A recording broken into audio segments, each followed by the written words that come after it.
And I think that's good for me, Bruce. I think we should just get going. All right, very good. All right, well, we're gonna jump ahead here. I think everyone knows each other. But just make sure that you know who you're working with. Again, we've got the best team you could ask for, and I'm speaking mainly of Wendy Sullivan, as well as Ashley from EPS. Both people who specialize in both policy and code, as well as the economics that drive the decision and help defend it.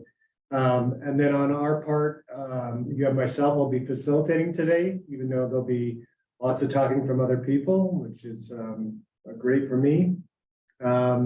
And I'm from Logan Simpson, working with the town for a long time now. And I'll also be doing the facilitation as we move it up to the elected officials. I'm joined by Jen Gardner. Jen Gardner specializes in code, and she'll be updating the actual document. So we'll be talking the big decisions today in terms of guidance. There is a document that this sits in, as people know, and we'll be making sure that that document is representative of your guidance, but the final decisions from our electeds. And then I'm also assisted by the person who does makes everything look good and organized, and that's Kelly Nauman, who's sitting here beside me. So she also gets to do all the technology, which makes my life easier. So jumping forward, this is a good meeting to be at. And I know we're missing a couple of people, but you're at the right meeting, and it's being recorded. It's very meaty. It's going to be half. It's done in sort of splits into two. So if you can make it through the first, next 40 or so minutes, you get a whole 10-minute break to make phone calls and do other things. But it's worth listening to the first part, because the first part, gears you up for the second part. And there's lots of new information. This is not a rehash. It's really taking what we have and then sort of adding on to it and giving you some insights. So that includes talking about our mitigation results, some of the updates to current conditions and what that means, as well as what that means in terms of policy and pending policy changes. Policy changes is where we are going to take a break and come back and talk about them in terms of what those are. And those include mitigation program fee levels, everyone's favorite subject, as well as order of compliance, building on site or not, housing and housing credits. Those are the three topics we must talk about today. And then we have another meeting coming up where we'll either have an extension of those topics. If we have time in our next meeting, we'll get into median family income range, exemptions, and this idea of independent calculations for projects that don't fit the code exactly. So, but the second half is all interactive. So pay attention to the first half, get excited for the second half in a good way. Just when you're going through and you're listening, take notes, which I don't normally tell people to take notes. It's not high school, but take notes in your first half. Because it informs the second half. We'll have our speakers, Wendy and Ashley, really highlight, hey, this is going to be part of this question. So, so as we go forward, definitely pay attention to that. Those three questions that we're going to be asking you, what proportion of the community's workforce housing should the mitigation fees address, will be done with polling, but then we'll have a great discussion about it. How much should it be also, and then pros and cons of these different levels. And it should be an exciting discussion at the very least. Where we are in the process is you've heard we re-kicked it off at the last meeting, brought you up to date on where the current study was and how it left at a really good point, but it was updated to reflect current conditions, and that's what you'll be seeing today. So we're now at the point where I don't know if more data will necessarily help us, but now we're into the policy mode where we'll be looking at the data and having to make some choices on lower, higher, on-site, off-site, and how that meets the community's vision overall. Then we'll be finalizing that, finishing up with the rest of our questions, and then providing our direction to our elected officials. On that note, we are going to jump right into it. Remember that break is coming. Take notes, and definitely if you want to ask a question, either I think with this smaller group, you can probably just jump in. I will push you on though if we are getting bogged down on data. On that note, we'll turn it over to Wendy. Great. Thanks, Bruce. Yeah, and thanks everyone for all those that have showed up. We look forward to the discussion, but I wanted to present some information that just kind of sets some context for the extent to which the mitigation program is currently contributing to the affordable and workforce housing that is being built in your community. And then also talk about what we can expect in terms of how much it can contribute to your housing needs in the future. And if you remember, that came from the housing needs assessment that we completed last summer. So this slide here is looking backward. It's saying, okay, we took a look at development that has happened from different sources beginning in 2010 all the way through the end of 2022. And what we're showing here on the graph on the left is the blue bar are units that were built by mitigation program. So as you know, your mitigation program first and foremost requires developers to build the units. Secondly, would take a fee. Okay, so this is units that have actually been built as a result of commercial and residential development, new development happening in your community. A total of 518 affordable and workforce units have been built during this period. Through the entire period, about 35% of the units actually built, 180 of them, have come through mitigation. Okay, so that just sets the context for what it's been doing. When we look at this, when we break it out to before 2018, where you see a big step up in the red, where the red are from other sources such as the Housing Trust, Habitat for Humanity, Housing Department, Housing Authority, incentive program, and a few select other options. The incentive program really came into more full force beginning in 2018. And so a lot of this step up that you see in the red from 2018 forward is because of the addition of the incentive program. The incentive program contributed about a third of the units that you see in total during those periods.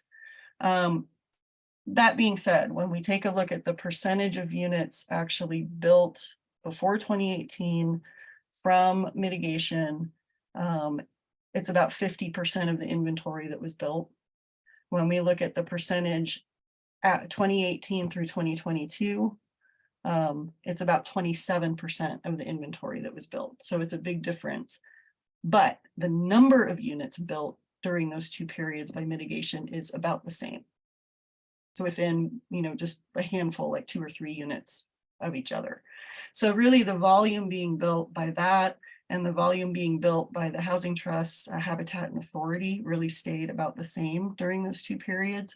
The big difference again is the incentive program coming in. So just wanted to mention that. Now, we put in this pie chart to the right, which basically is showing the mitigation units by type, meaning by affordability level that have been produced.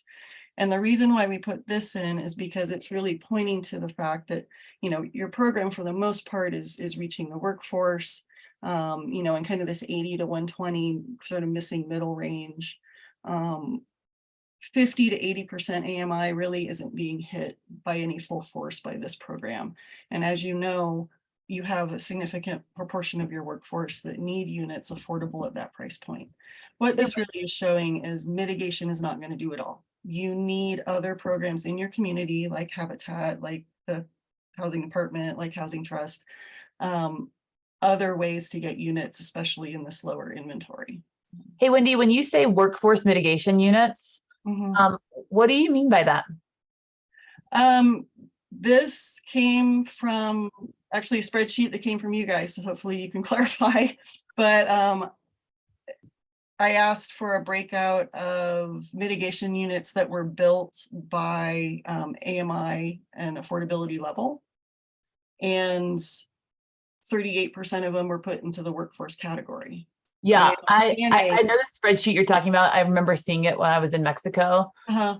I'd want to look at that again because it strikes me like when I see it like this, I'm wondering if 2-for-1, if incentive units were also somehow put into that worksheet. I don't think so, but I want to double check.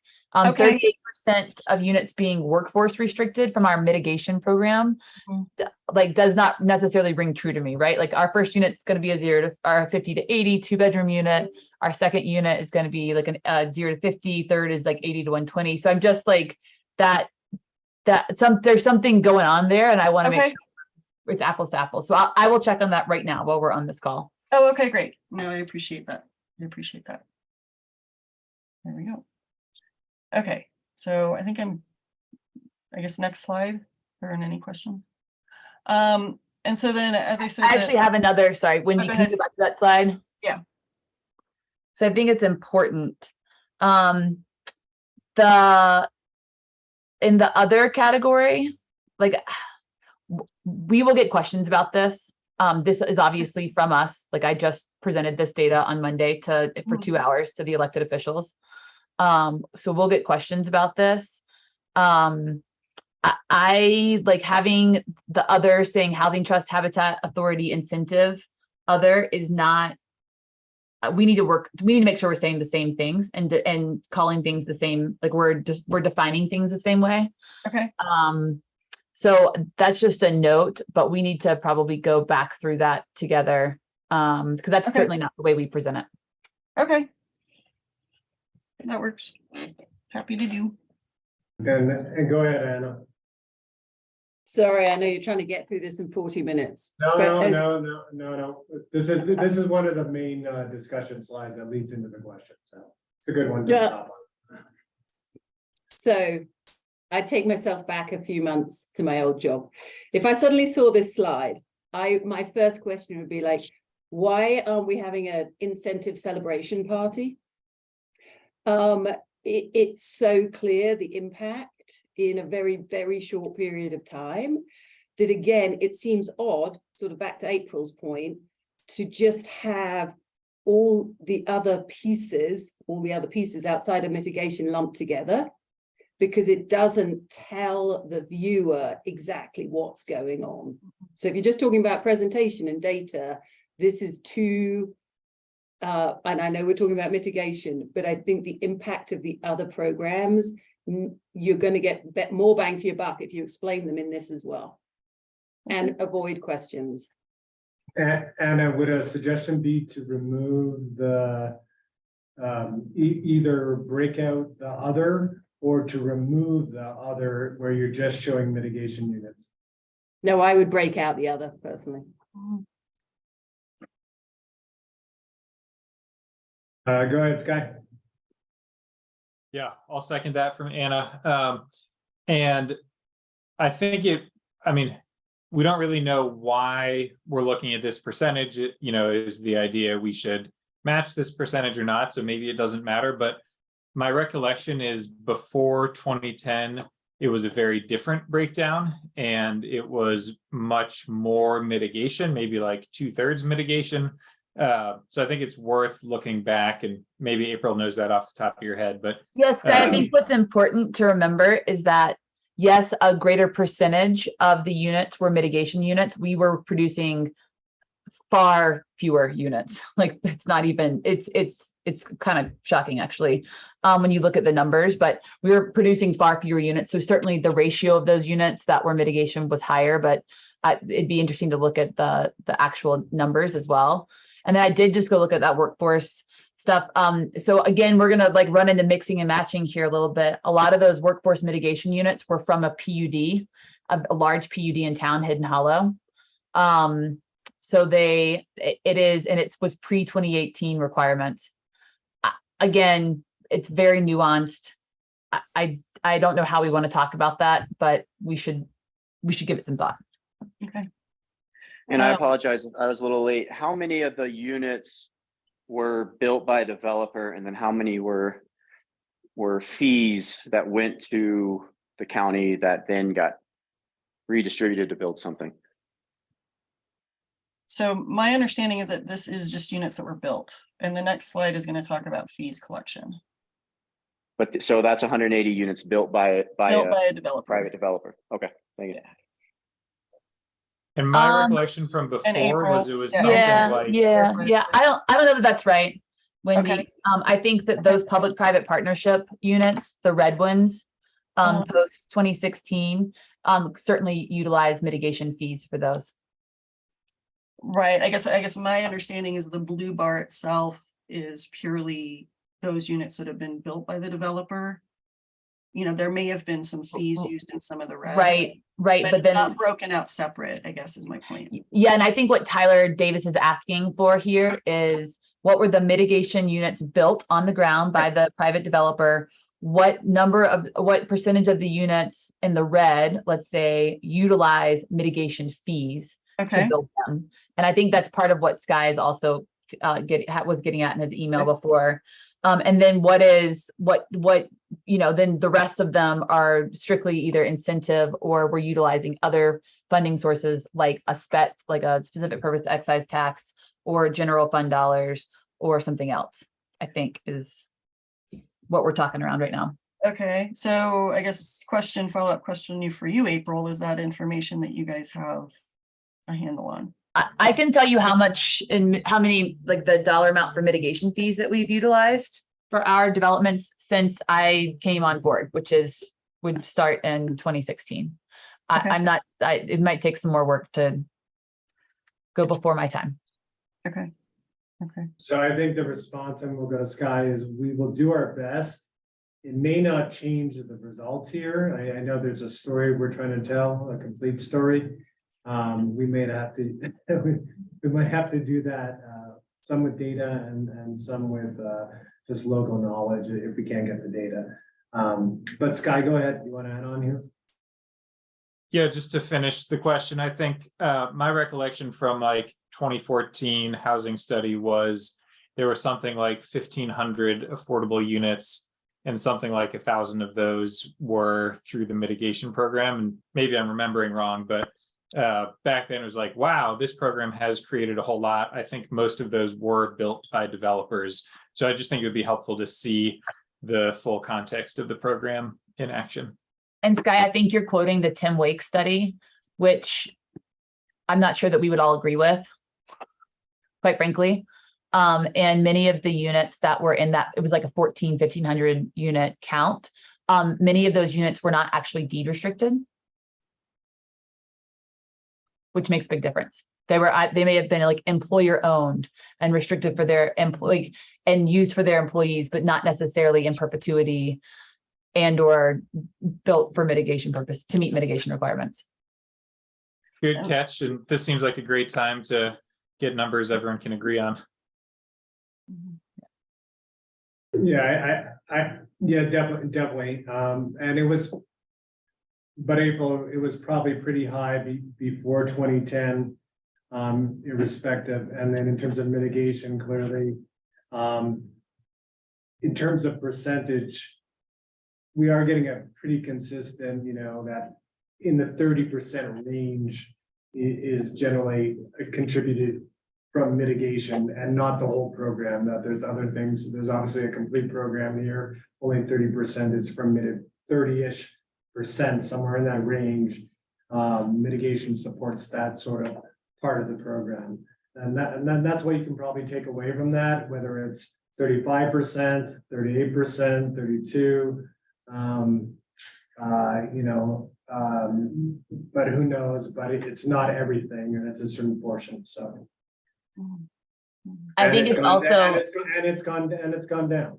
yeah, that's what I was about to say, Bruce, is that I think what's even more interesting is looking at 23, 24, 25, where you have, to Anna's point, you're still building more units. Very few, if any, are coming from mitigation, which is going to raise a very robust and dynamic policy discussion for the elected officials, I think. Sure. Yep. And I'm not going to ask everyone to agree upon that. Just an observation on the data that we have available to us. All right, Wendy, if you want to keep on going, even though that was one of the most important slides. So. Yeah, no, I think these next couple slides will help kind of put some of this in context too, for that discussion. So this one, again, I was working off of the data I had, but this was just, these are fees collected, basically. So developer, some developers come in and build units, so that was the prior slide. Others provide fees. And so these are total fee collections in fiscal year 2019, 2020 through 2021, 2022, collected by the town and county. And so these are just the fees collected. And so as you can see, it's just under 3 million. This is actually quite a bit higher than the volume of fees that were collected in prior years. I had somewhat incomplete information for the town in years prior to this, so I didn't put it on this slide yet. And in looking at the housing supply plans, and April probably has a clarification on this too, I'm guessing, but looking at the housing supply plans, the local sources of funding that come to the housing program are, of course, the SPET and philanthropy and the mitigation program, and the general fund, et cetera. Excluding philanthropy estimates looking forward, basically the housing department estimates that about a third of just those local funding sources will be coming from this program for what they do. That does not include like tax credit, because they get other sources, they get federal sources, they get state sources, et cetera, to build. So this is not including monies that they might get through the tax credit program, et cetera. But basically, when they put together their budgets looking forward, they're saying, okay, well, we estimate we'll probably be getting about 1.5 million or so, from a mitigation program looking forward, and then, from other sources. So anyway, this was just kind of put out to show the actual volume of fees that have been collected by the county and the town in recent years. And this is just the fee collections from the mitigation. So compared to what's being built, the fee collections are pretty low, in essence. So April, you have clarification stuff to add? No, I think that's spot on, Wendy. And then I saw Rob's question in the chat. There are commercial projects coming online. Many of them have housing credits, which is something we'll talk about. Yeah, we'll be talking about that. But it's a good point. Okay, next slide. I think we're done here. So this one is looking forward. Okay, the other stuff was looking backward. This is looking forward. And this is saying, okay, we know from the housing needs assessment that was done last year, between 2022 through 2027, you need just under 2,500 units more to address your workforce, your employment housing needs in your community. Okay. Per the Nexus study, if you were to bring in full mitigation, so that would be the maximum fee that you can charge under the Nexus, you could only address up to 70% of the total job growth during that period. And I want to clarify, because these total needs is more than just job growth. These total needs is catch up. You have some backup need, you have 0% rental vacancy rate, et cetera. You have some needs that you need to catch up to. Mitigation program can't address catch up. It can only address those jobs that are created as a result of new square footage put on the ground. Okay. So you have those when employees retire. Mitigation isn't going to address refilling those jobs and getting those employees that need to fill those jobs into homes. Okay. There's aspects that mitigation cannot do for the needs in your community. When we look at full mitigation, so even if you went to all of it in your code, of your total needs in your community, you could address 36% of it. Okay. If you drop those fee levels to 50% of what the maximum could be, the most you can address of your total housing needs in your community looking forward would be 18%. Okay. So I think this slide puts a good context again around this program. You cannot rely on mitigation to do it all. plain and simple. You need other programs, but you need to keep in perspective the extent to which mitigation can contribute. Either can contribute to your problem or can contribute to solving it. Okay, you need to keep that frame of reference in mind. This is what we're looking at. Okay. Wendy, on this slide, a couple of notes. We use, and we did this when you presented the regional housing needs assessment, we use 2000, not 2475. So I think we want to be consistent there. Okay. And then I think it's also important here. I know I totally understand what the points you're making here. I use a very similar graphic to this just on Monday, and a presentation to the elected officials that also shows the number of units we built since 2022, the number of units that are in the future unit pipeline, plus the unmet need. So I would be very nervous about using a very similar looking graphic without all of the same information on it. So I think we need to work through that as well. Yeah, we can coordinate. That's fine. But I think making sure that we're using 2000, not 2475, since that was a decision we made last year with the housing needs assessment, is very important. Okay. Okay. So, but just April, just to confirm Wendy's messaging here, reading this, full mitigation cannot meet all of the housing needs.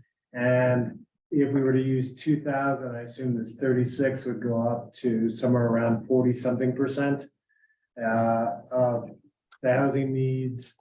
And, this would go up to 20-something% at 50%. So messaging still fairly similar. Again, I know we can get hung up on the numbers. It's still not going to change the messaging of that. If we're to go for it all here, it's only going to meet like 40-something%. And if we were even to stay with 50% mitigation levels, we're talking about 20-ish%. Yeah, and I can appreciate the relatively speaking, we don't need to get super hung up on the numbers, but you have worked in our community before, Bruce, and you know that if we are not consistent, I met with this group. I met with this group. Yeah, I'm just, I would say, I think it's important for us to try and be as consistent as possible the whole time, because at the moment we're not, then we don't know what we're talking about and are lying. So we will use 2000. Thank you. Yeah, no issues. I'm very sensitive. but I think I'll put it another way. But I think you get sort of the gist, knowing that we'll be right on with the gist next time. Okay, so that's that. I'm done. All Okay. right. Good job, Wendy. And then let's go on to Ashley here. We thought that was going to take like 5 minutes, but here we go.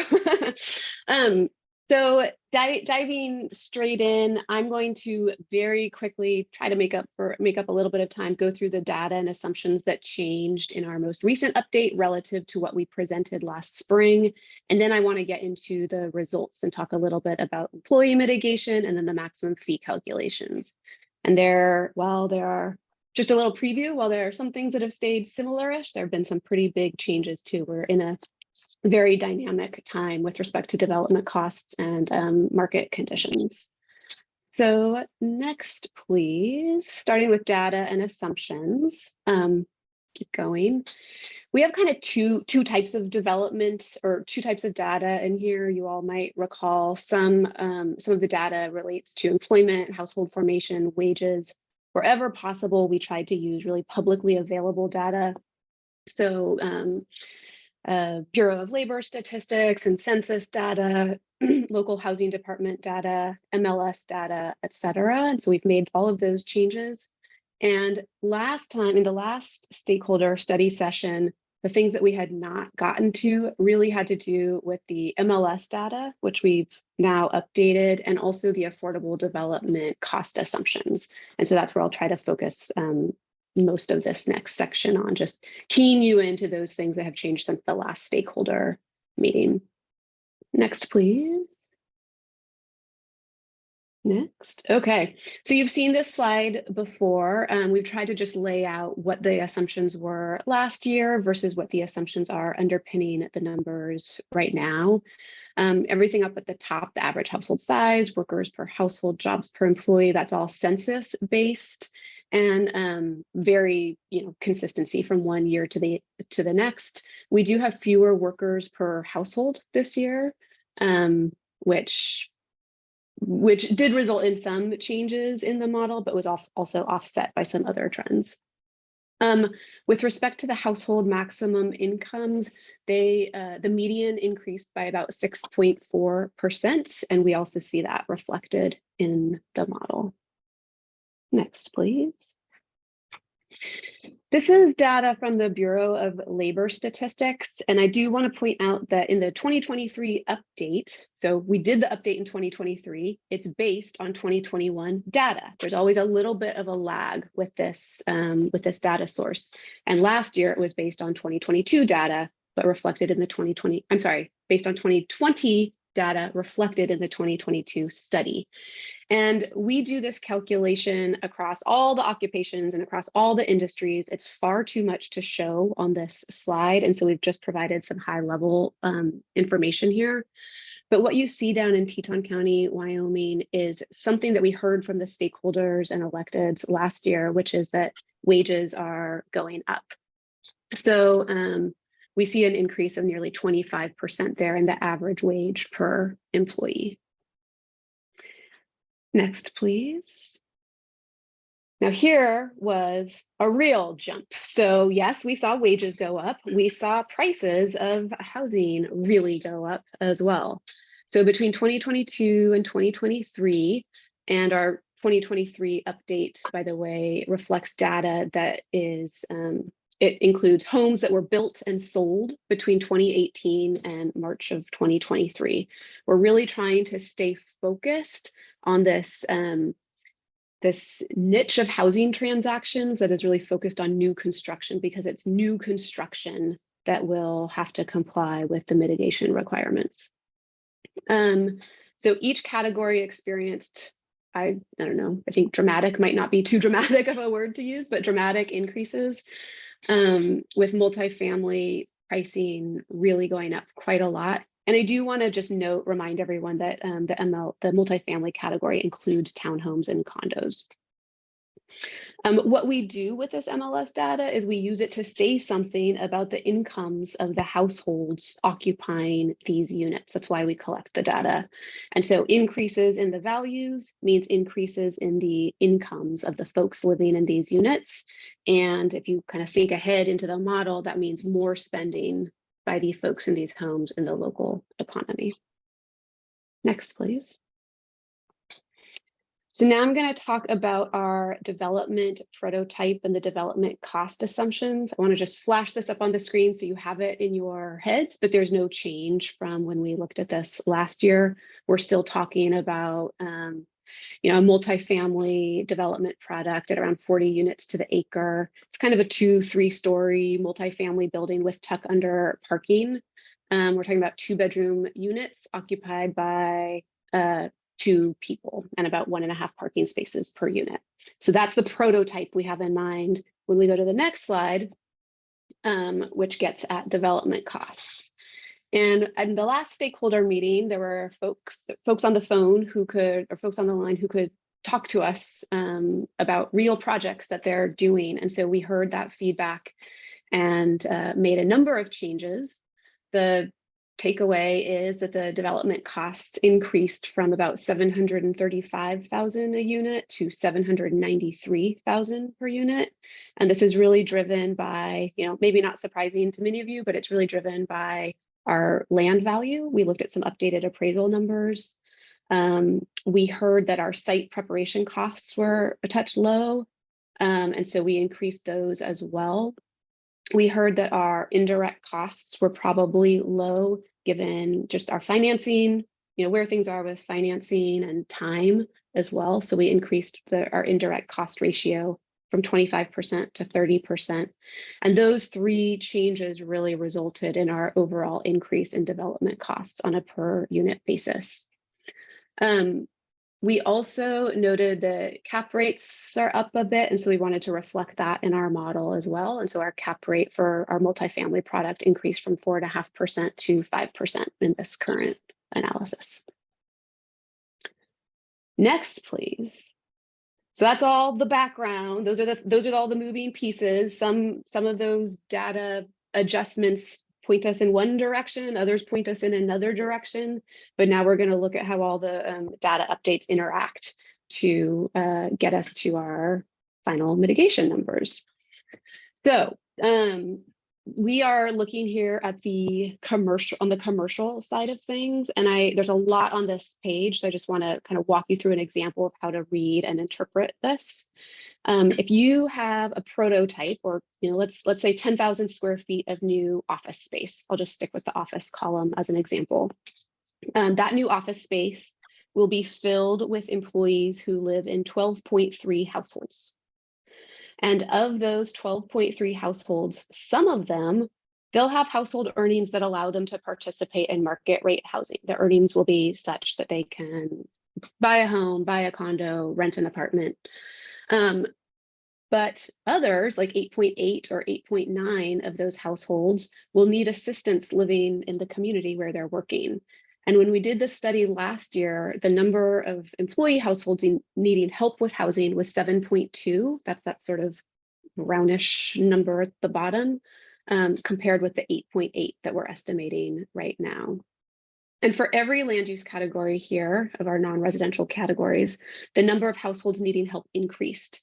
And really, this is driven by changes in the occupation and wage data that's published by the Bureau of Labor Statistics. So now based on 2021 data. Next, please. So same exercise on the residential side of things. Here, we're thinking about a universe of a 100 unit development, and I'll focus on multifamily just as my example. So if you imagine 100 new multifamily units, they're going to be occupied by people who spend money in the local economy, and they're contributing, and thereby contributing to job creation. And so those 100 new units will create jobs, and those employees will occupy 11.5 units of housing. And of those 11.5 households, some, like on the non-residential side of things, will have household earnings that allow them to participate in the market. We're not worried about them. But 9.8 will need assistance living in the community. And when we did the study last year, the number of employee households needing help was 6.9. So relative to last year, only single family town went down, single family county went up, but just a bit. Multifamily increased a lot. And this goes back to the increase in the MLS data that we took a look at, the resulting increase in our assumption about incomes, and then additional spending in the economy. Next, please. Okay. So we were just talking about the employee mitigation, the households needed to mitigate the impact of new development. But now let's move into the fee calculations. And here I just want to say I'm just the messenger. We've got some really big changes here. So here on the commercial side of things, we see that the nexus-based maximum fees are higher in every single land use category. Retail, service, restaurant appears disproportionately affected. And relative to where the fees are now in the town and county, so not what we calculated last year, but like what the fees that are currently being charged, we see these nexus-based maximum fees ranging from a 184% increase for restaurant bar. Currently, there are two categories, retail, service, restaurant are split into two categories right now. So a 184% increase for restaurant bar to a 700% increase for retail, service, and industrial. So these are very dramatic shifts. And one of the things that I put into the notes on this slide, but it makes us think a little bit about, is whether or not an across the board percent reduction, when we think about where these fees land, might be too coarse of an approach, given the ways that they increased sort of, not quite proportionally. Next slide, please. So on the residential maximum fee calculations, and I know, by the way, I'm skipping over a lot of the methodology I think we talked a lot about last time. So please, raise your hand if we need to go back, just trying to get to the punchline here.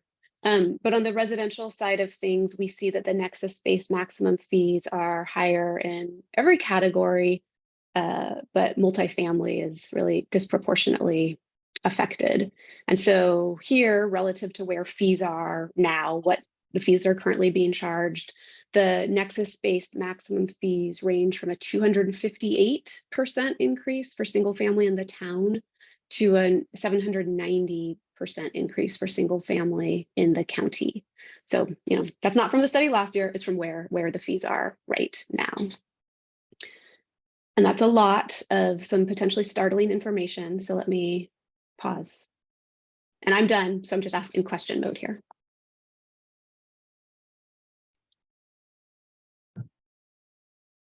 Any Jaws. questions for Ashley, or kind of expected that was coming? Can you go back one slide, please? Just want to double check. Maybe, yeah, right there. So the new fee for a restaurant would be $620 a foot is the max. That's the nexus-based maximum. Okay.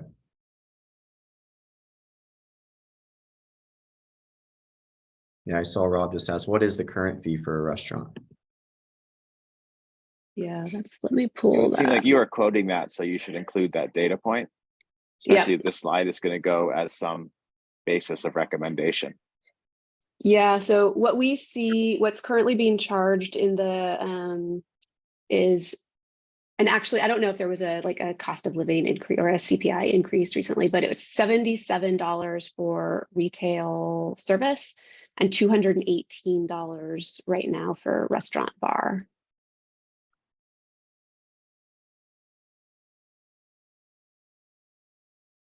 And I think that's a good point on these slides.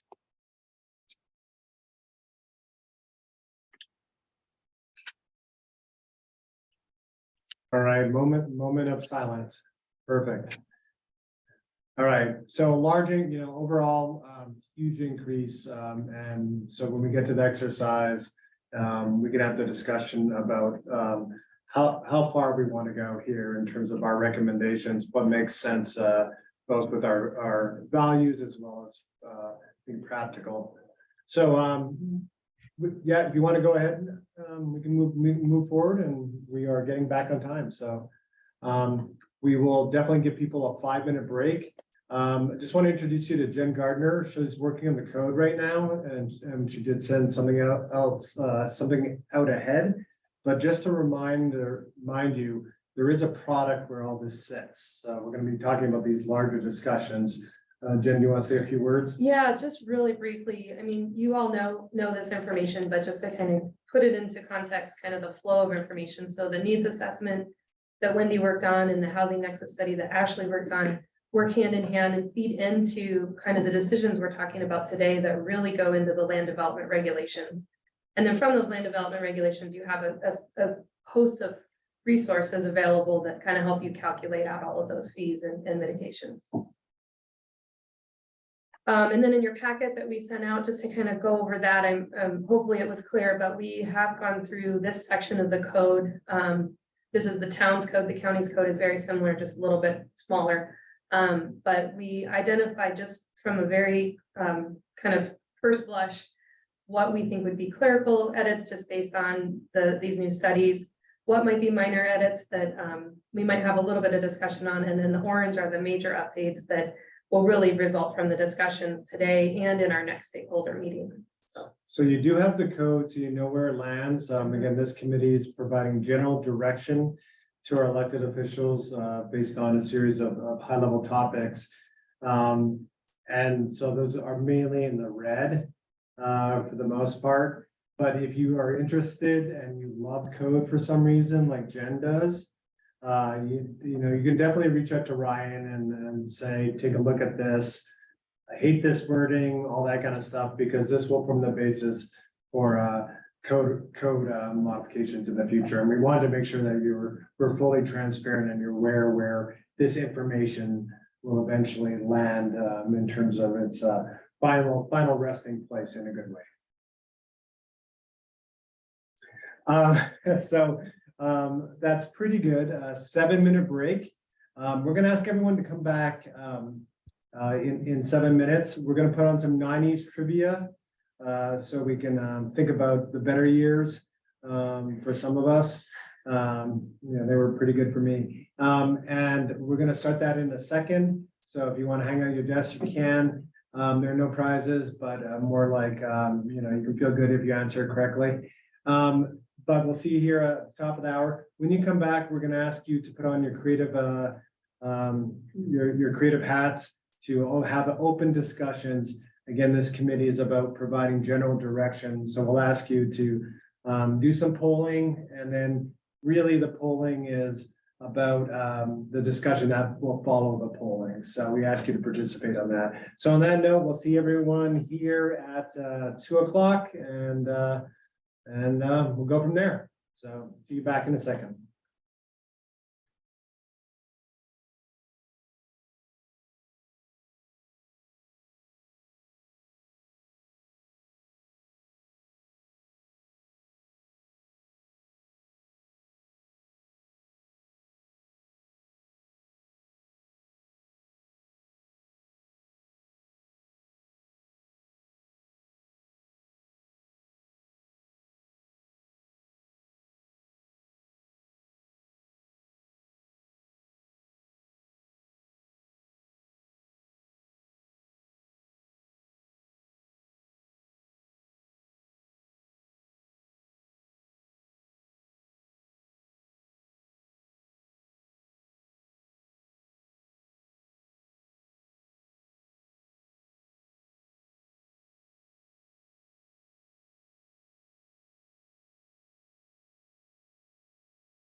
All right, folks, do we have everyone back?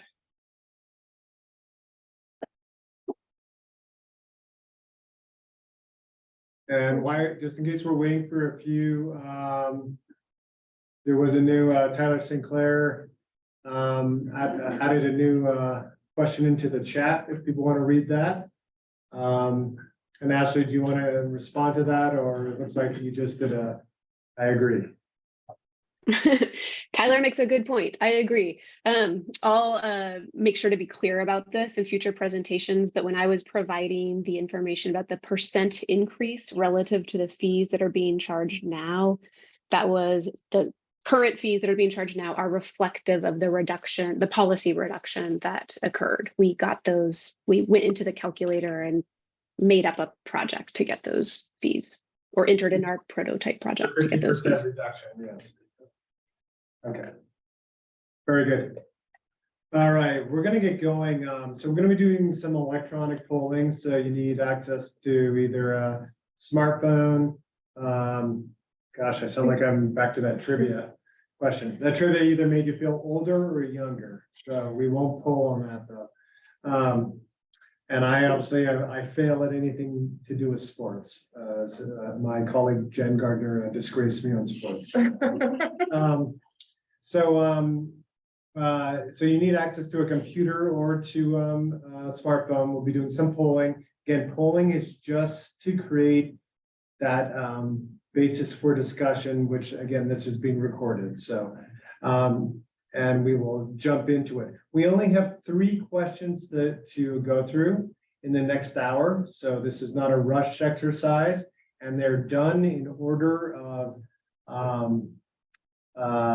I would call it not difficulty, but maybe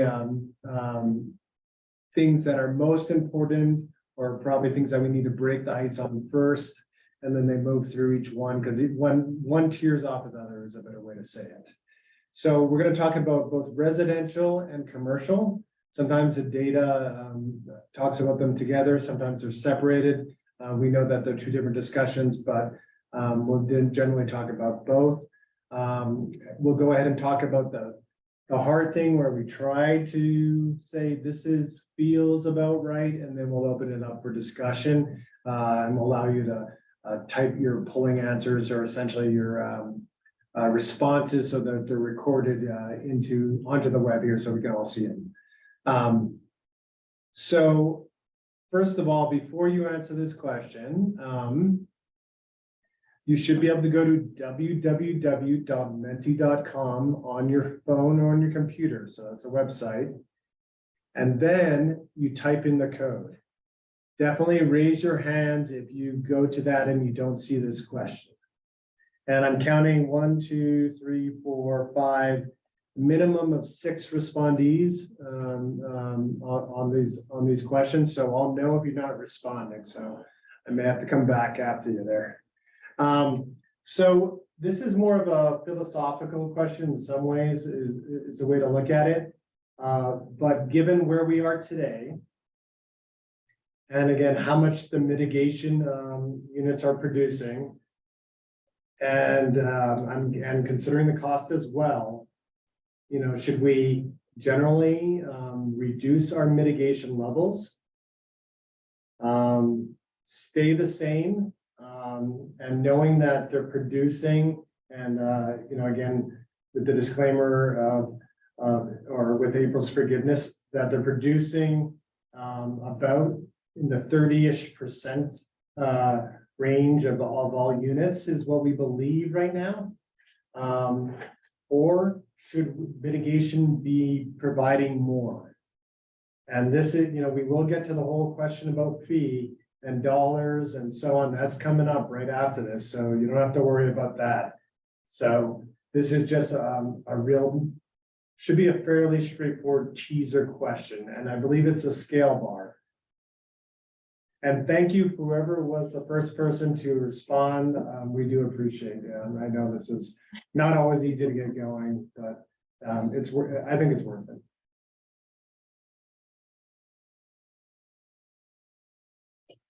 So Anna, Josh, Guy, Melissa, Tyler, Rob?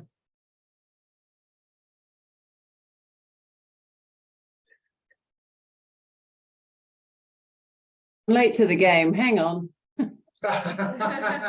You were debating you were in the 90s. No, that's impossible. Hey, Bruce, Sky wants an other option. What do we do? Other will be on the discussion, so you can choose not to answer, or you can answer and then we'll definitely jump into the discussion, so. And again, because it's being recorded, we'll make sure that we do detailed notes, so you can choose to answer now, but then we'll take, we'll do formal notes from this, which will highlight anything we've missed or the nuances of this discussion, so. Great job. If we get 2 more people to answer, we can talk about it. 1 more person to answer.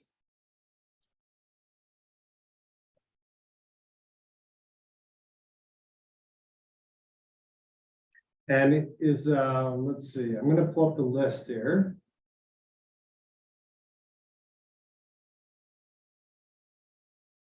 Okay, so we have 6, so there we go. Thank you. Perfect. All right, great. So we can either stop here or we can go into the next question and discuss it here, but maybe we stop here and discuss for a second.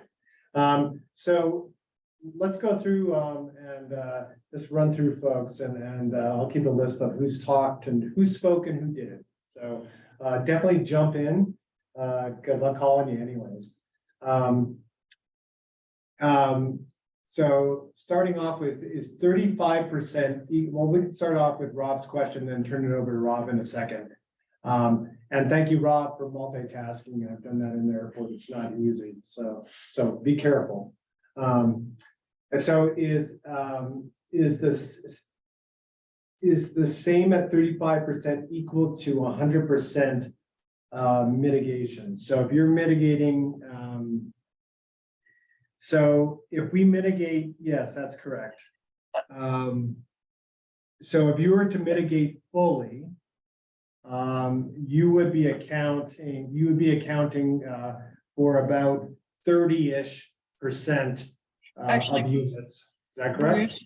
Bruce, Yeah, go ahead. so this question is actually not stemming from that one, because remember that slide was looking Right. at Yeah. Go this ahead. one is looking backward. So this is when you look at units built since 2010, actually built by the developer through mitigation since 2010, with all of the workforce and affordable units produced from all sources in your community, built from all sources in your community, mitigation was building about 35%. So basically this question is just asking you, do you want mitigation to continue to contribute the same amount of development in proportion to your entire housing program you have going in the future, or do you think it should be contributing less or more? Does that make sense? So this has nothing to do with the rates on an individual project relative to what it generates. Correct. This is just saying, this is just trying to set a context. We really want it to be producing as much as it is now. The next question is going to be getting into the fee levels associated with kind of your different perceptions. Does that help? Anna, So- or go ahead, Rob. Yeah.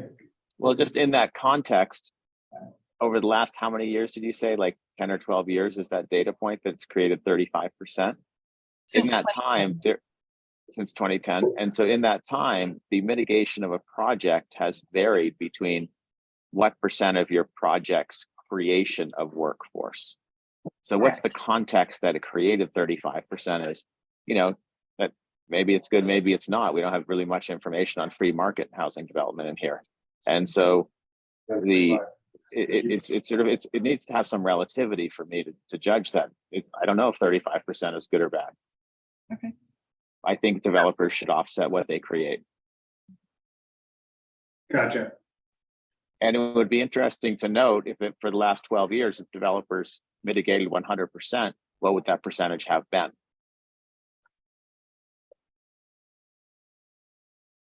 No, fair enough. No, that makes sense.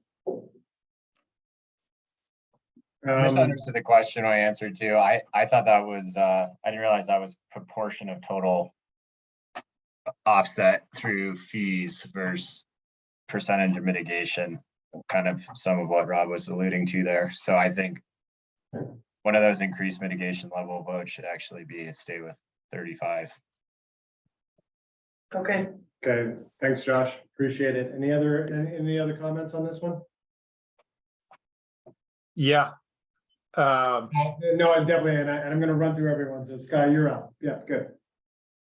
Yeah, I would just say, I mean, similar to Rob, I think this question doesn't really matter, and I would suggest not asking the elected officials this question because it's really like this, the proportion that comes from mitigation also depends on so many other things, like how is the incentive program working? How is the housing trust doing at fundraising? So like this, it's just, this isn't something we can really control for.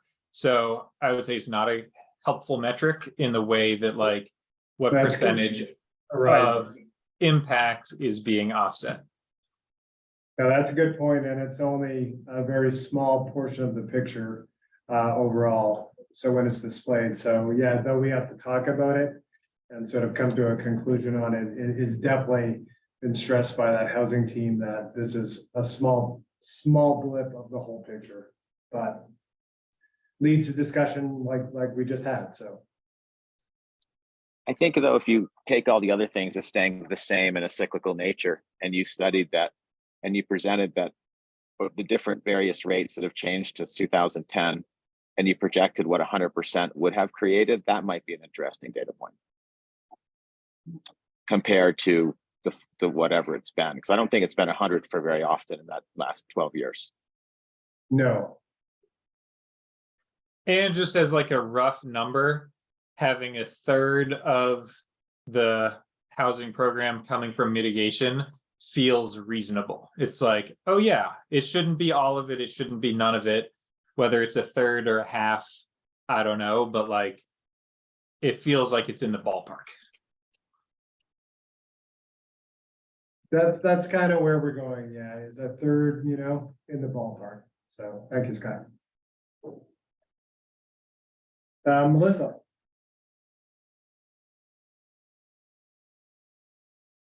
I'm not sure that I have anything new to add. I think my sentiments have been expressed. Thank you.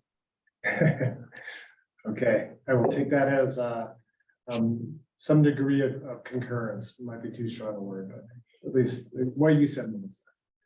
And we're gonna go to Tyler. Not a whole lot to add. I agree with kind of what everybody's saying, like looking back at previous years, there's so many variables that are not apples to apples to now.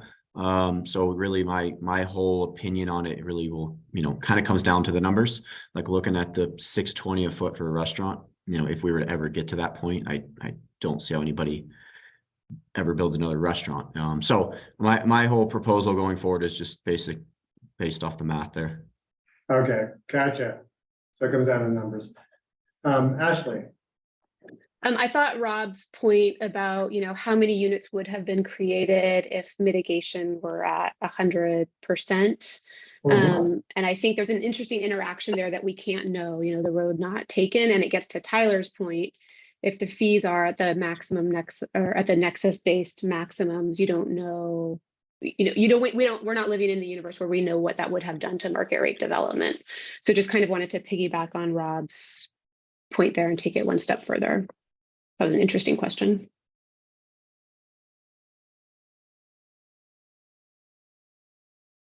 All right, well, thanks. I mean, this is just a discussion on whether this is a good question, what it means and what it doesn't mean is important in and of itself. We can jump to the next question, and we're going to type in some of your responses, but if you could join in. We're into the cost question. Yeah. So a number of folks wanted to get into the numbers. This one's a tricky one, and Ashley's going to assist as well as Wendy on this in terms of questions you may have on answering this one. But we do want to, have real discussions within this group and using the best data that we can. So knowing that we have, knowing that we're gonna have to come to terms with this dollar amount, and it's back to that comment, it's about the dollars. It is choosing what rate, given what you've learned in the first half of this presentation, makes sense for everything. And so if you have a slider bar that you can move left and right, and again, this isn't about coming up with a number, but we do want to, understand that range of what it means. So the max mitigation fee for single family is $53. And nothing is slight when you're paying for things or you're a developer and you have to build a project. So everything is a lot, but that's, for single family, it goes up a little bit. Definitely. So you choose what would make sense in terms of the increase. Ashley, the current amount is somewhere around what, $48, right? So, it's almost keep it the same. Given that everything else has gotten more expensive, so it's not really keeping it the same. It's trying to even keep pace at all. And I'll add in at least my interpretation, knowing that we'll go around the room and ask for everyone else's as well. And multifamily is definitely, you've seen the changes in demographics and dollars related to multifamily. So multifamily has changed, but again, is that more about keeping pace? So we don't lose ground, at least on the mitigation front. So again, tough question. Mitigation right now for full mitigation for multifamily is running, close to $30 a square foot. And that would be, increase up to 44 to keep pace with not only incomes and all the factors that Ashley said, but also cost of development. Yeah, I want to just, I think, correct that a little bit. So, right now, if someone pays a fee for a multifamily development, it's on a per unit basis. But if we look at a prototype of being around 1,200 square feet, the current fee being charged is actually about $10 a square foot. Just as a point of comparison.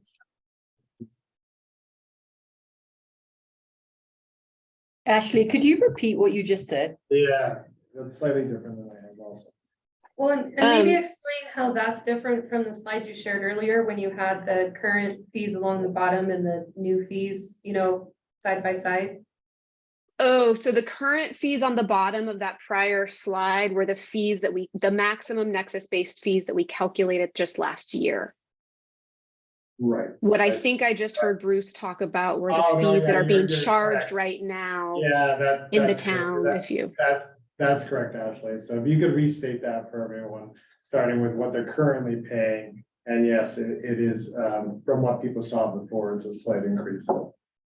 So if you have a development application right now and you find yourself in a position where you're paying a fee as opposed to mitigating by building a unit, you'd be charged on a per unit basis, and that charge is about $12,500 per unit right now. And if you think about that on a per unit basis, or on a per square foot basis, assuming about 1,200 square feet per unit, that in lieu fee amount per square foot is $10.39 right now. $10. Gotcha. Sorry for that. No, that makes sense. So a single family going back to what they're currently paying, it's 5 times as much, Ashley? Is that fair? So for a single family development in the county, the unit fee right now, per unit fee is about $24,000.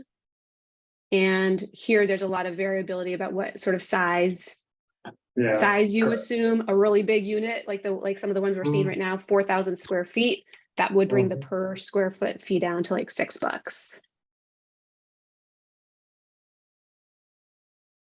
Gotcha. All right, so it looks like we had one brave soul who said, do full mitigation And so does anyone want to start off here? And then we'll see if we can get a few other people to answer, or if you haven't answered, at least get your comments here. Can you remind me of the threshold in the county for the size that this would kick in? The fee in lieu of, or the fee? I believe the county exempts units that are 2,500 square feet or less for the single family.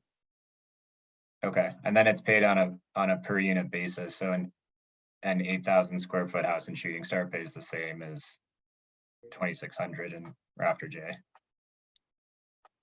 It was on the prior code was on a logarithmic curve. Okay. So as the price of the home went up, or as the size of the home went up, then that value per unit would increase accordingly on a logarithmic scale, as opposed to a fixed per unit, per square foot fee. In other words, that per square foot fee would shift and would get higher as the size of your home got larger. If that makes sense. Understood. Yeah, Josh, the way that I went in and kind of got those fees was I went into the calculator and sort of invented this project to kind of bring everything to an apples to apples per unit per square foot basis. But Wendy's correct there. Yeah. So in practical reality, the single family is being paid by the individual who's building a house, and the multifamily is being offset by a developer.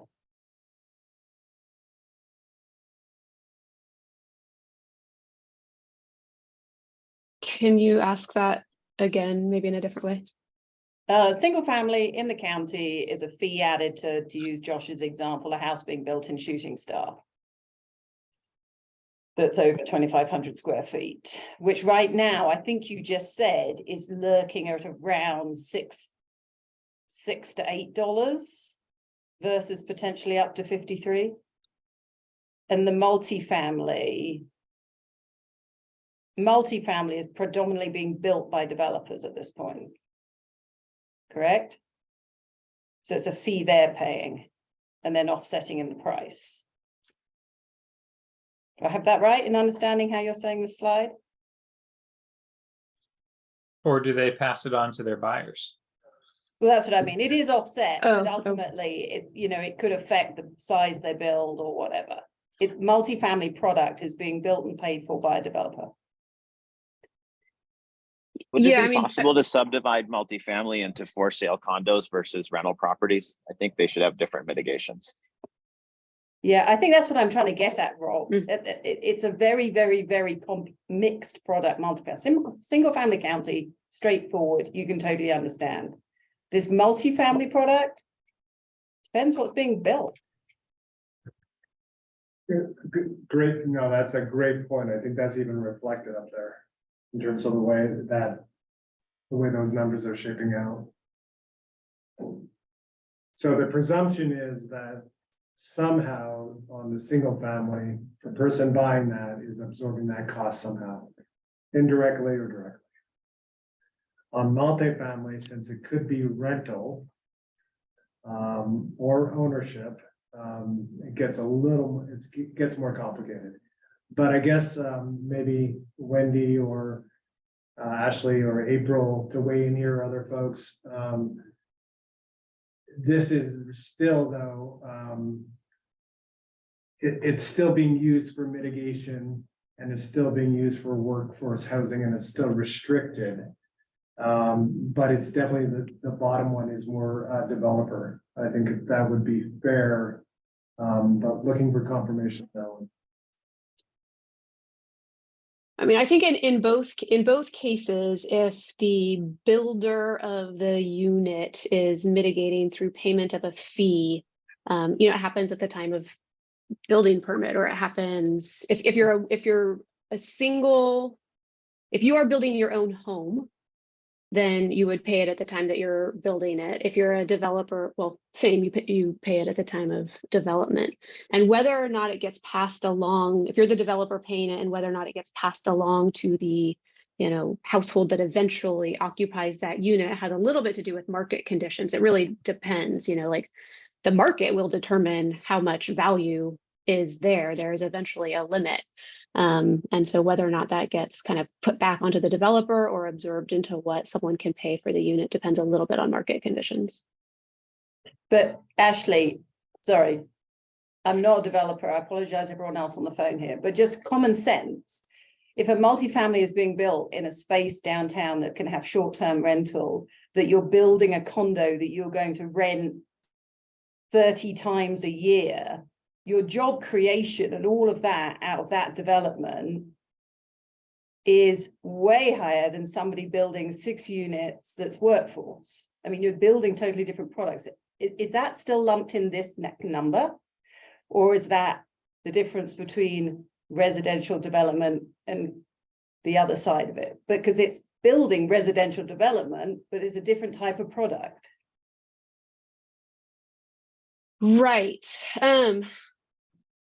We gave that some thought last time around. It's very clear in the town of Jackson, if you're building a multifamily unit, whether or not you're allowed to use it for short-term rentals. And so I gotta go back and check, but I'm pretty sure we lumped that into lodging on the non-residential side because we know at the time it's being built how it's going to be used. So a multifamily product that is intended to be used for short-term rentals is not reflected here in this multifamily category. That's great. Okay. Might want to stipulate that. Thank So you. then can someone tell me how like one Townhill Suite was treated or how the new Rancher Inn development is going to be treated compared to the project that Tyler's doing at the Gables? Yeah, Rob, this is Tyler Sinclair. So they would be completely separate land uses. So One Town Hill and the new Rancher would be, as Ashley said, short-term rentals or lodging. So a much, much higher mitigation rate. And then a pure multifamily, similar to what Tyler Davis is building, and South Park Loop Road would be that category you're looking at here. Okay, that's perfect. I think if it's looking for policy recommendations, I think having fee in lieu should be relatively penal, and incentives should be given for any multifamily developer to build their own units that are deed restricted. I completely agree. I would have that multifamily fee stay exactly on the low end. Now I understand that because it's building stuff that we want to build. Anyway, now you know my answer. Thanks, Anna. No, that's exactly the discussion we want to have, and a great point. And I think do you think it's reflected in the graph that you're seeing, irrespective of what the numbers are? Yeah, thank you. Do you think it's more reflected now in what you're seeing on the screen? That philosophy?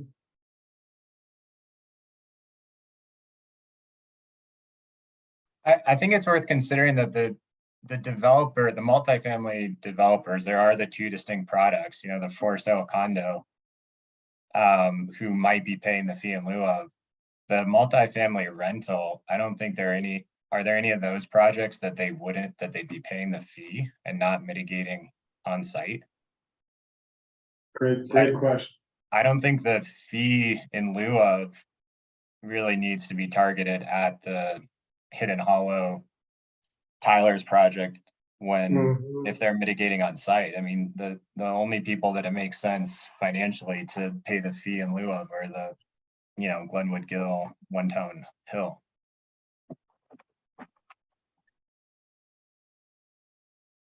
So Josh, on that one, I don't think no one's disagreeing, like for, the goal is mitigation on site, especially when you're dealing that type of product. So that's the goal. Hopefully that's the case. I guess, back to Ashley, are we appropriately accommodating for the difference in rental products or multifamily products to make sure that we're making a difference between a for sale condo or something that might be lodging versus something that could be rented by the workforce? So Ashley go ahead, Josh. Yeah, I wasn't trying to differentiate between short-term rental allowed versus versus not.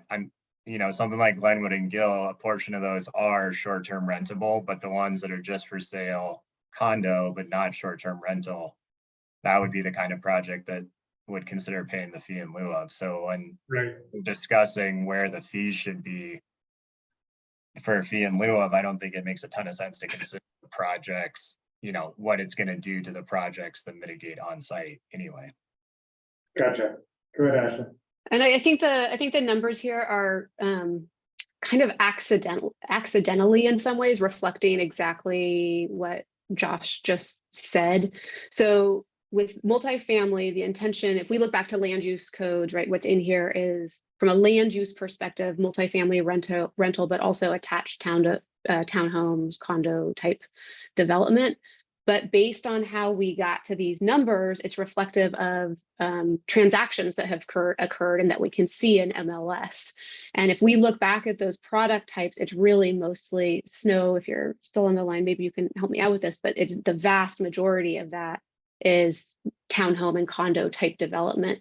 So I think this multifamily column here, whether intended or not exactly, is really a reflection of patterns we see with townhome and condo development.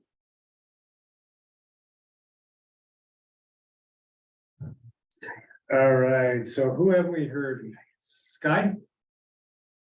Yeah, I guess one clarification. It seems like the exercise here is not just about, are we charging an in lieu fee? It's like, what percentage of the impact are we trying to offset? So, maybe we translate that into the number of units, doesn't have to be the fee. So it applies to all those categories. And I guess I would make a pitch that we should have pretty high rates on both of these categories. I guess when you think about multifamily, it's like, oh, multifamily is like, it's all good, it's all for the workforce. But in reality, whether it's ownership or rental, if it's market rate, it's out of reach of almost all the workforce. So like renting a 2-bed for $4,000 or $5,000 is not attainable to most of our workers. So we do need to offset that impact just as much as we do for a $10 million home in the county. So I guess the big carve out I would make would be for any deed restricted or affordable units where, they're not creating as much of an impact because they're serving the people themselves. But it feels like anything on the free market, whether it's rental or ownership, should all be like, we need to mitigate that. And I don't know the exact number, but it feels like it should be high as single family. Does anyone want to respond on to Sky's comment? If you look at those, it would be, let's push towards full mitigation according to the data that we have on single family, and then, close to keeping it the same for multifamily. But you just heard Sky's rationale of why we should consider moving that slightly higher. So Anna, Josh, Melissa, Tyler, comments? I think probably everybody's in agreement that the lodging or the high end short-term rental condos should be a lot higher. It's in its own category. I think the single family home should be higher than the multifamily. I think multifamily is long-term rentals only, 30 days or longer. And I think that's what this community needs, is more long-term housing. So I don't want to penalize people for doing what we need. I understand the market rates are pretty insane right now, but the higher we push this fee, the less units you're going to get. I don't know where that magic tipping point is. Like I think Ashley mentioned the market, right? At some point we don't build it. So if we don't build more, we have higher rents. So I support lower on the multifamily, higher on the single family, and even higher on the lodging or short-term rentals. Great, thanks for Tyler, speaking just to add to that, I think that if any multifamily project is over, say, 10 or 12,000 square feet, the fee in lieu dollar payment should be quite penal. It should be high, because you really want to just have them build even one workforce housing unit. Because if it's 10,000 square feet and they're paying $50 a foot, you can't build a unit for that 500,000 you're going to get. because you don't have land and don't have an infrastructure. It's easier for that developer to add on, but don't make it count against their FAR or something. So make it workable, but incentivize that builder to put a unit there, because your fee in lieu at 500,000 is going to give you what, 2/3 of one unit under the current cost of the structure. So it should be incentivized for somebody that has a 10,000 square feet or more, some number of multifamily development, to put it on site. Put one unit, it's better for the community. Yeah. Agreed, Rob. And I think the town does have some of that now, and I think that's one of the things I support a lot, is not counting against your FAR, allowing the 2-for-1 bonus. Any of the deed restriction, I think Tyler Sinclair can confirm, but none of that will count against your FAR. So I think that's a positive thing that we've seen for sure. Mhm.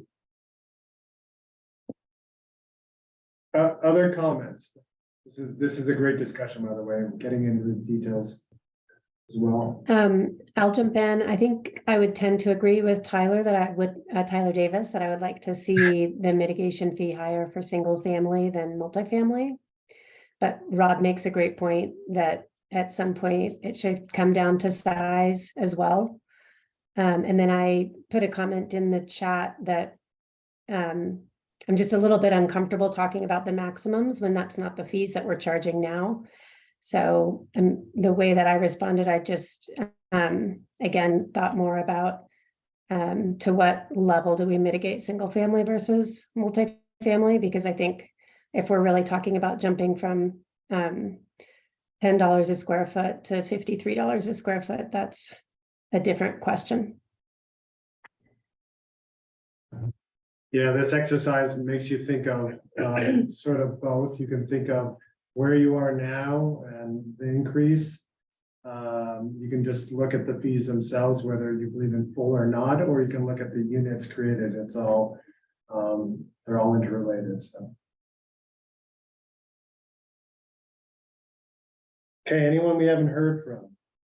We heard, Anna, did we hear from you? Yes. We heard from Sky, we heard from Tyler, we heard from Martha, we heard from Rob, we heard from Sky, right?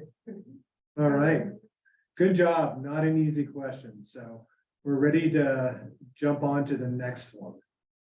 So this one allows you to see, did we hit commercial?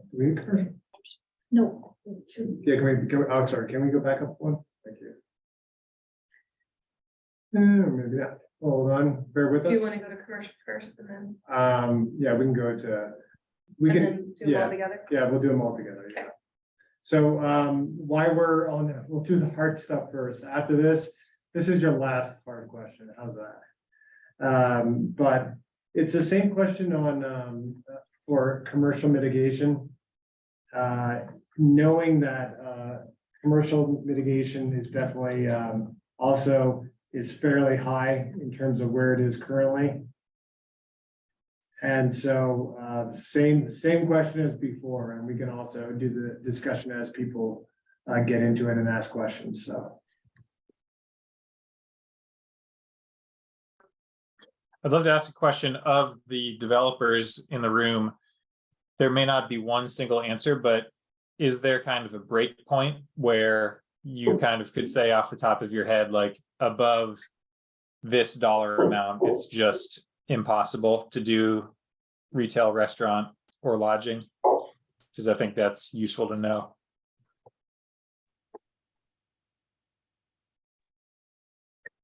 Sky, There's a sorry, question can in you- the chat. What's the current rate? Could we have that too, please?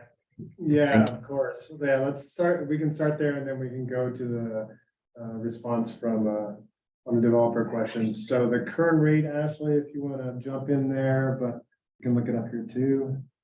Yeah, So- thank you. So on the commercial side, and these are current rates that are being charged in the town, already reflective of the 50% policy reduction. Office is currently, oh wait, let me just go with the ones that we have on here. Yeah. Retail, restaurant, services. Well, it's $77 right now for retail service and $218 right now for a restaurant bar.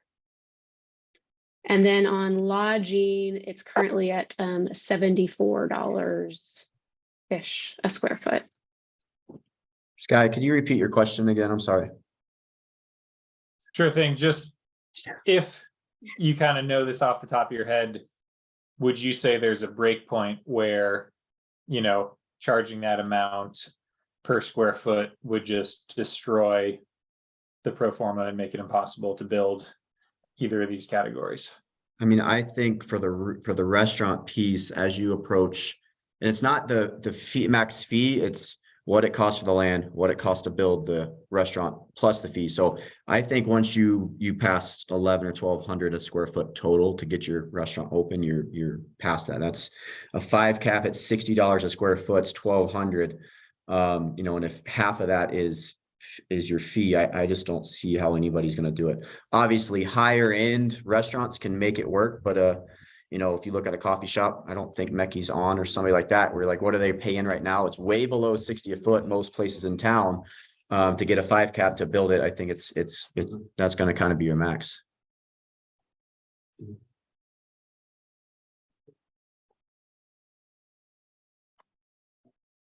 I think that's a really good point too, is what you end up with. I mean, you know, a $500 to prefix sushi restaurant can probably afford to pay one number, and it still pencils out. You know, restaurants, retail, whatever, serving locals is probably going to be a much different number. And also the kind of development that gets done. I mean, it seems like everybody you talk to now, small office space so that somebody can open their little family office or have their hedge fund address be Jackson makes the most sense because of the rent per square foot. So the higher these go, you know, it does dictate the kind of business that goes into the space as well. Yeah, you can scale an office, right, and do a hedge fund and do big numbers. Even lodging, right? You can move up your daily rate in the summer to crazy numbers. But for for retail shops, you're not changing your prices a lot. Your size matters how much you produce for a restaurant and for retail. So those are the ones I'm worried about. I get where they came from, right? Restaurants have more employees. I get that. But you know, what were you saying, Josh? 500 a foot to build out the restaurant, or what were you saying? Oh, I was saying that if you're putting a sushi restaurant in there that's a $500 per person prefix menu, then yeah, that's what you get. Yeah. Only high end stuff will be able to make it work. And like somebody mentioned earlier, you're going to pass this off. So a cheaper restaurant or a cheaper coffee shop won't be able to do this. You're only going to be high end stuff, and that's my worry. I guess my worry is rents are also going up, land costs are going up. So it feels a little unrealistic to think we're going to get a new Tie Me Up somewhere else in town. Maybe you all know something I don't, but like that just seems unlikely. So whatever we do, restaurants for locals are a thing of the past. And the question is, you know, are we getting mitigation from the high end stuff coming in? Because it seems like that's the future of Jackson based off of land, let alone mitigation prices. Anna. And construction costs. I don't think anybody can build a traditional hotel anymore already anyway. They're building condos, and then it's just a matter of how much they sell them for. And so anything in here stresses your condo thing above, or your hotel, what's it already, $110 a square foot or something, I think was the current mitigation rate. If somebody will actually build hotel lodging, maybe it could absorb that. And then condos, you know, you're just forcing the same thing. It's going to be another 5-star condo that sits empty. Some people use it at $367 a square foot. Land costs are now like $250 a square foot. Construction costs are $1,000 a square foot. You know, and you just layer that on, that's a huge percentage of your project cost. And I don't know if that's per square foot of the actual hotel room or that's gross square foot. Square foot in lodging is, you know, it needs to define what square foot does that apply to. Yeah, that might be an April question if she's able to answer it on the fly, or else we can make sure we give you an accurate answer. I mean, is that the consensus? Is everybody saying, hey, no more local restaurants, no more local anything? We're just gonna be done with that, and then we're just gonna go after the high end stuff? No, I'm sorry, I'm going to jump in here. There is still significant opportunity in retail restaurant services for locals in this community. They are using them. They do use them. There is a mix of restaurants. I feel very strongly that we need to be more than this kind of very gross rounding. And I know we dived into retail restaurant services, but there is clearly not the same number for a coffee shop than a sushi shop. And if we present one number, I think kind of shame on us. That is not what this community wants. I agree with Sky on that.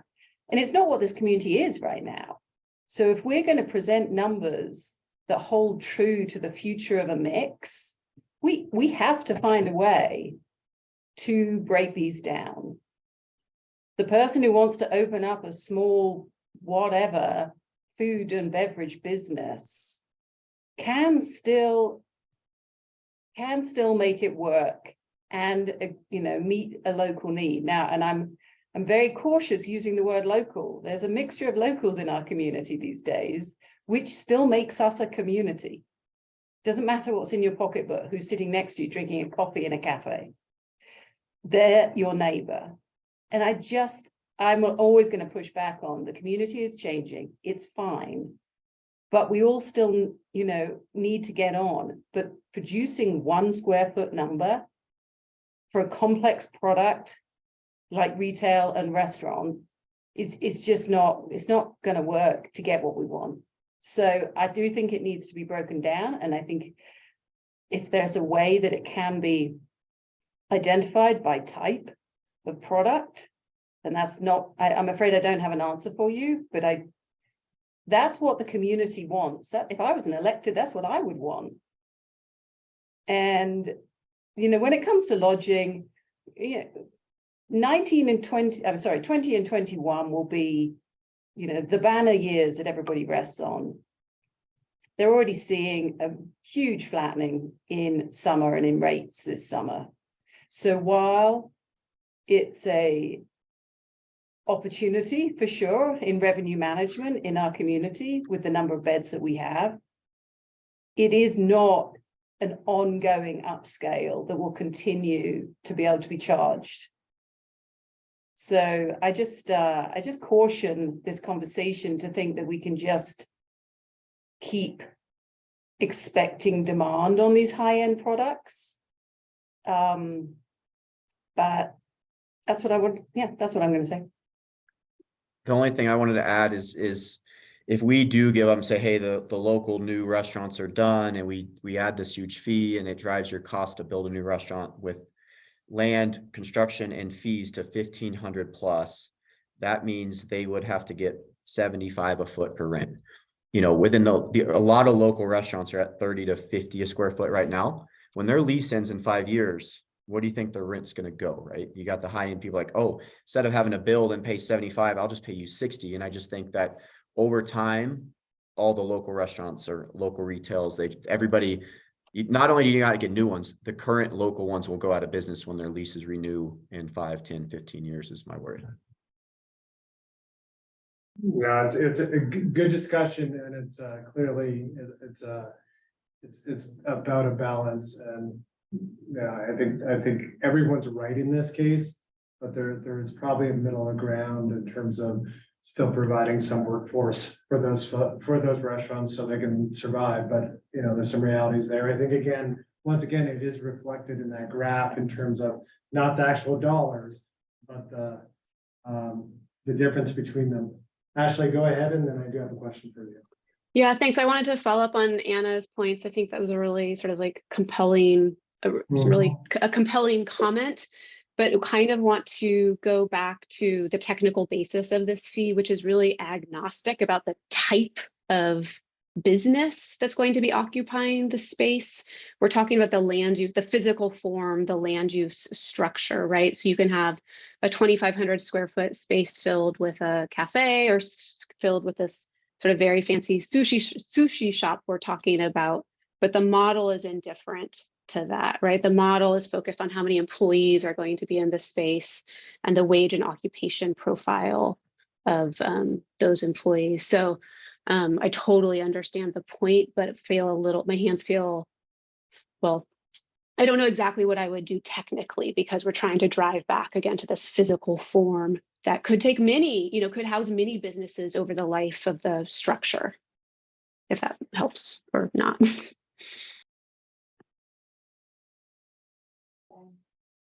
Sky, go ahead. Yeah, I want to heartily second Anna's comments there. I think, that gets back to what is the overall policy goal. And I bet a lot of us would have the same desire of like, how do we incentivize the mom and pops, the small business, the local business, the businesses serving locals? Obviously, that will never be everything. But it definitely feels challenging given the physical development nature of this. But I wonder if any other community has figured that out, or if we could be creative, because it just feels like we could get a lot of political support for that kind of approach. And that kind of like the community was really split a couple of years ago. And what I heard from both sides of the debate was we want to support the mom and pops, and the policy options as set up, like that's not really what it was about. And it seems like it, maybe there's an opportunity to make a policy that actually serves that goal. That'll be difficult, but like, I would love to see us try. So Awesome point. I can. Go ahead, Wendy. Couple things. Yeah, no, I think all these points are great, fantastic, and tough, pretty much things that every community struggles with. How do you get what you need to actually service the restaurants, even whether they're local or not? How do you get the employees you need to do that and actually house them, versus, and how do we get it all paid for, kind of thing, through the whole toolbox that we have. Communities take a different approach to exemptions, for example. So that's one way where if you're going to set a fee at a certain level for bar restaurant, in your exemptions, you may say, well, if it's, fits XYZ nook, then, either the fee will be less or it won't be there, kind of thing. So you can do that with exemptions. A lot of communities have done that more with looking at, trying to exclude, what might be locally occupied homes, which we already talked about. So deed restricted homes would be exempt, et cetera. Another approach communities have done is they might have a lower, on your full scale of no fee to maximum you could charge, they might only be at 20% for restaurant services, and they might be at 70% for office, really kind of depending on what it is they really want in their community and what they see coming in and that kind of thing. So those are other, I guess, I'm just throwing this out for just planting seeds. Right. One thing. Go ahead, Wendy. Okay, one thing I would like to just bring up to sort of refocus the discussion, I guess, potentially a little bit, is when we look at what your current restaurant bar fee is. So currently it would be at $218 per square foot. So if you were to keep that fee the same, so say we're going to keep it at $218 a square foot for bar restaurant. That means with the increase in the new Nexus study with the fees, where the fees could go, you would be charging at about the 35% level. Okay. We know based on the prior Nexus study that you were charging at the 50% level at $218. Okay. Just the basic cost of construction, wage differentials, increase in prices, et cetera, that has happened means that if you keep your fee the same, you're going to be mitigating less of that development's impact. Now, you very well may want to keep the fee the same based on everything you just said. However, if the priority of the community is to at least mitigate at the level of impact that's happening now with new development, you might want to look at increasing it to the 50% level. So that would be a 15% increase in the current fee, just to stay the same. So I just want to throw this out as kind of another way to maybe think about how all this fits together. Right. Based on what Wendy said, would anyone change their risk? Clearly lodging gets a larger increase. Wendy pointed out, essentially people sort of rallied around keeping retail restaurant the same, which is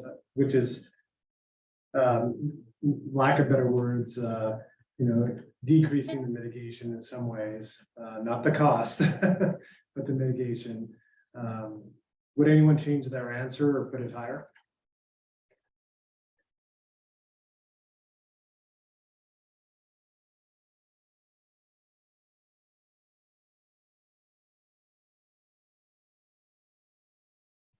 Okay. On that, that's a good point to leave it, Wendy, for, as people reflect for the next meeting. At the next meeting, we are going to attempt to talk about exemptions, but I'd like to squeeze in, if people are able to stay 3-4 minutes past our allocated time, to do one more question. Is there anyone before we move on, I apologize if people are leaving. There were some questions asked earlier on in this meeting by Rob, that in the next meeting, could we have answers to those? And I also would like to have an answer to, like, what Wendy just described is absolutely not clear on this question or the numbers that we're looking at. It's absolutely not clear. I would like to know, what does 3.8 and 8.2 mean in actual change to where we're at in new costs versus the old, and what these are suggesting?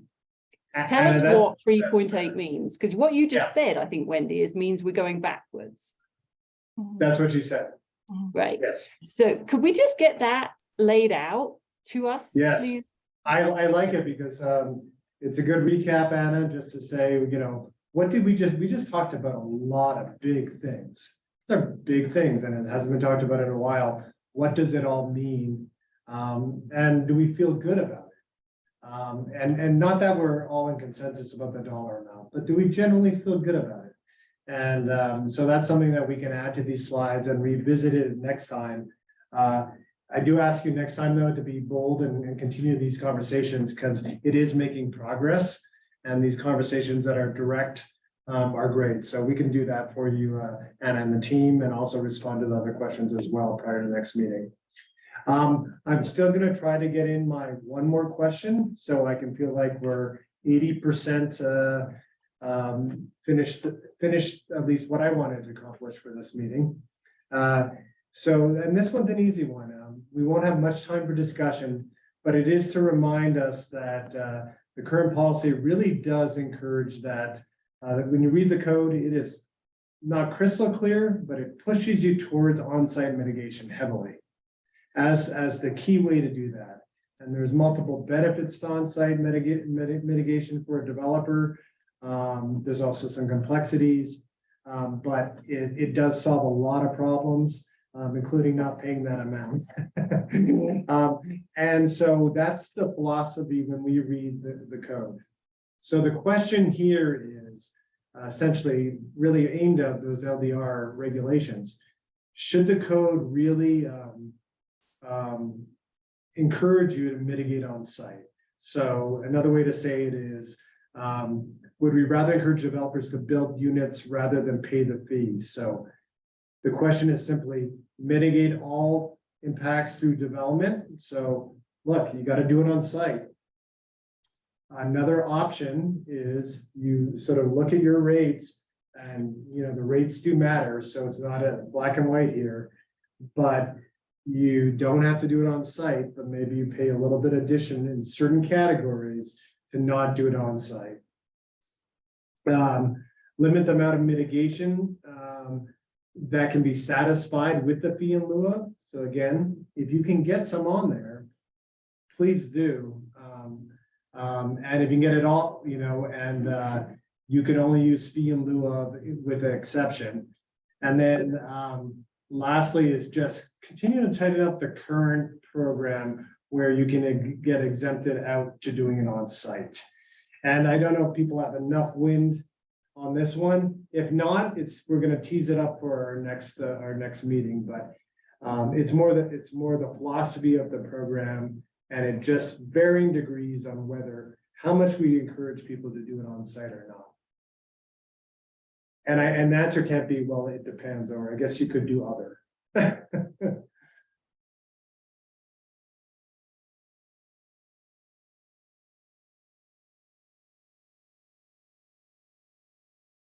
So the first one, that mitigate all impacts through development, just saying you can't pay a fee in lieu, you have to do it on or off Right. site. Right. So the status quo, I think, to make sure we're clear on what we're answering, status quo would be continue with the current program, which encourages on site. That's the one on the far right. Continue with the current program. That does encourage people to do it on site. The code has language in there that definitely pushes you in that direction and gives you an exemption. We wanted to have one for folks that say, look,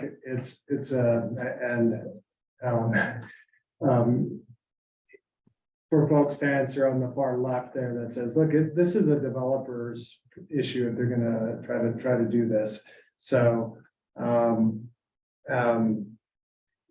and also, they hopefully in the long term receive some of the benefits over a very long period. So that's the one on the far left, and then there's stuff in the middle. So it's a tricky question, but we wanted to get you thinking before we go to the next meeting that this is not simply about a fee. It's also about how many units you have to build and how you do it.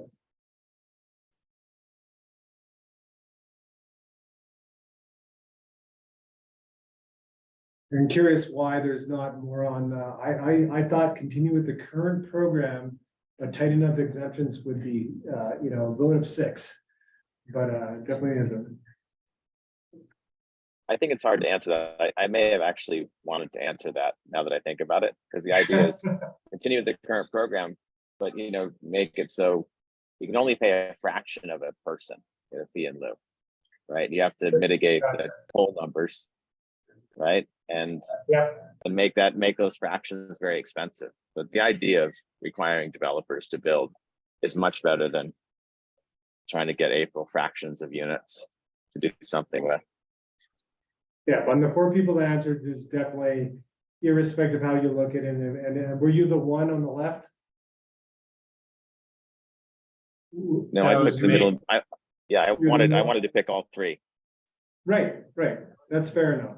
And that, kind of is in line with the number 4 may actually equal the first 3 I'll put together, right? That's what I now know. Yes.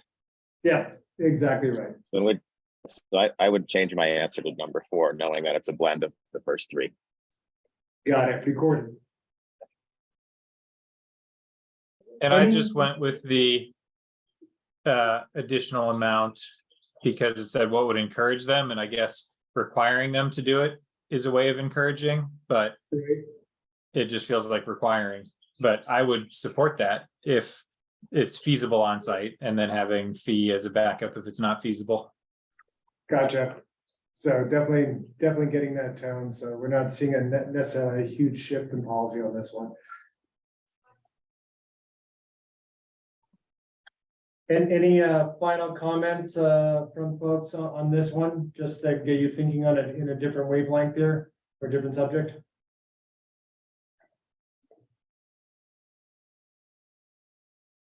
Okay, I am going to keep us to time here because I don't want to lose people because everyone's comments are extremely valuable.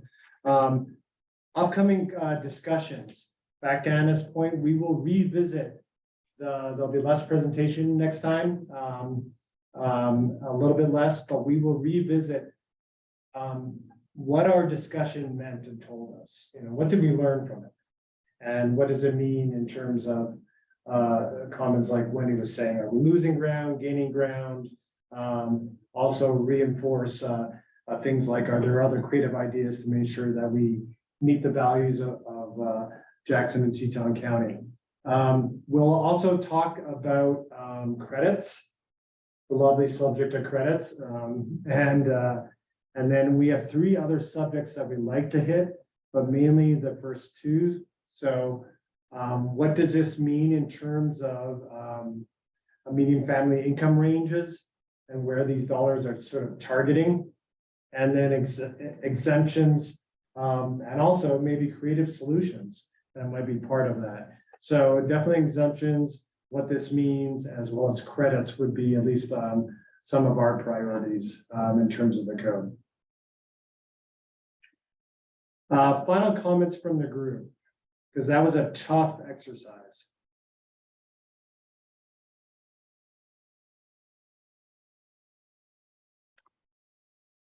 All right, thank you, Sky.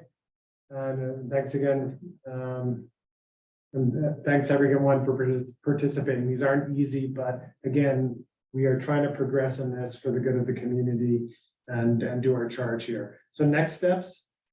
I don't think we have much to say. I think I just said them, but we will see everyone on the 24th. You'll receive a packet before that as well with information. And we'll have a similar discussion, but again, more on answering these big questions. Our goal is a product to give to our elected officials to give them some direction on where to go.